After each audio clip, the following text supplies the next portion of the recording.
جب تم روتے ہو اور تڑپتے ہو تو اللہ یہ فرماتا ہے، اگر تو یہ چاہتا ہے کہ تیرا یہ در بدر بھٹکنا بند ہو جائے، جو سکون تو پیسوں میں، عزتوں میں، لوگوں کے چہروں میں ڈھونڈتا ہے، اگر تو چاہتا ہے کہ تجھے سکون کے 2 پل ملے تو آ اپنے اس رب کے پاس جو تجھے بار بار اپنی طرف بلا رہا ہے، تیری غفلتوں، تیری گناہوں کے باوجود وہ یہ چاہتا ہے تو اس کا ہوگا۔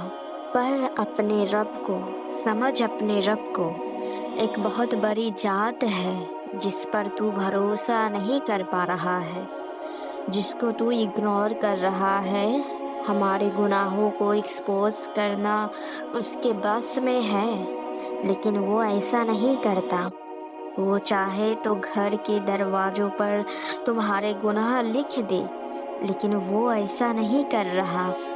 یہ اس کی محبت ہے جو بار بار پردہ ڈال رہی ہے تمہارے گناہوں پر۔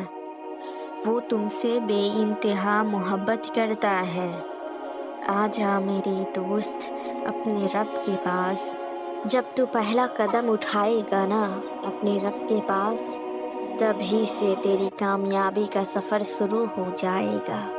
اور جب تو مارے گا نا تو تیرے جنازے پر آسمان سے فرشتے اتریں گے کہ اللہ والا مرا ہے، اللہ سے محبت کرنے والا مرا ہے۔ سنوار لے خود کو، بنا لے خود کو، کوشش کرو گے نا انشاءاللہ۔ اللہ فرما رہا ہے، میں دیکھ رہا ہوں بار بار تمہارا گرنا، تڑپنا، رونا اور مجھ سے مانگنا۔ میں نے تمہیں کبھی اکیلا نہیں چھوڑا ہے میرے بندے۔ میں پیار کرتا ہوں تم سے۔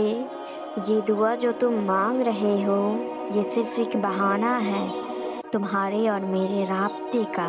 میں تو ان کی دعائیں بھی قبول کرتا ہوں جو مجھ سے نہیں مانگتے۔ تو نے تو میرے آگے سر جھکایا ہے، بھلا میں کیسے تیری نہیں سنوں گا؟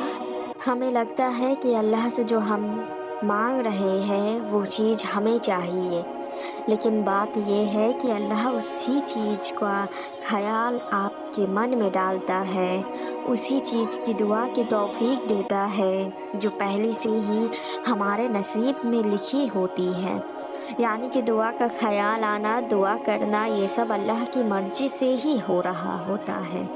جو چیز تم مانگ رہے ہو تمہاری اس دنیا میں آنے سے پہلے ہی وہ تمہاری ہو چکی ہے، بس یہ عطا کرنے کا وقت اس لیے بڑھ گیا ہے تاکہ وہ رب تمہیں دعا کرنا، صبر کرنا سکھا سکے۔ یہ سوچ کر مایوس نہ ہونا کہ معجزہ اب تک نہیں ہوا، بلکہ یہ سوچ کر خوش ہو جانا کہ ہر گزرتے دن تمہیں تمہارے معجزے کے قریب لے جا رہی ہے۔ سبحان اللہ۔ اور بے شک تمہاری دعاؤں کا جواب وہ ضرور دے گا، کیونکہ اللہ قرآن میں فرماتے ہیں، میں صبر اور یقین کرنے والوں کے ساتھ ہوں۔ جب دیر کی وجہ سے میرا یقین قبولیت سے ڈگمگانے لگتا ہے، تب میں فوراً حضرت یعقوب علیہ السلام کا واقعہ یاد کرنے لگتا ہوں۔ 40 سال بعد ان کی دعاؤں کا جواب انہیں ملا۔ اگر دیر کا مطلب انکار ہوتا تو اللہ کبھی قرآن پاک میں حضرت یعقوب علیہ السلام کا ذکر نہیں کرتا۔ مت ڈرو نہ تم ناممکن کے ڈر سے، اللہ دیکھ رہا ہے کہ کیسے تم ناممکن کے باوجود بھی دعائیں کرتے جا رہے ہو، وہ دعائیں جنہیں ناممکن کے بعد بھی تم اپنی زبان سے روک نہیں پا رہے۔ مت ڈرو تم ناممکن کے ڈر سے، تمہارا اللہ بڑی حکمت والا ہے۔ جہاں تمہاری عقل شروع ہوتی ہے وہاں سے شروع ہوتی ہے اللہ کی ذہانت۔ ارے وہ تو مالک کن ہے، اس کی قدرت سے مایوس مت ہونا، وہ حکم کرے اور ناممکن ممکن میں بدل جائے، ایسی اس کی قدرت ہے۔ تم توکل رکھو اور ایسی ہی دعا کرتے جاؤ، اس نے تمہاری ہر امانت سنبھال رکھی ہے۔ دعا میں ہار مانگنا میں نے کبھی نہیں سیکھا، کیونکہ میرا یہ ماننا ہے کہ ہم اپنے رب سے مانگتے ہیں اور وہ ہمیں عطا کرتا ہے۔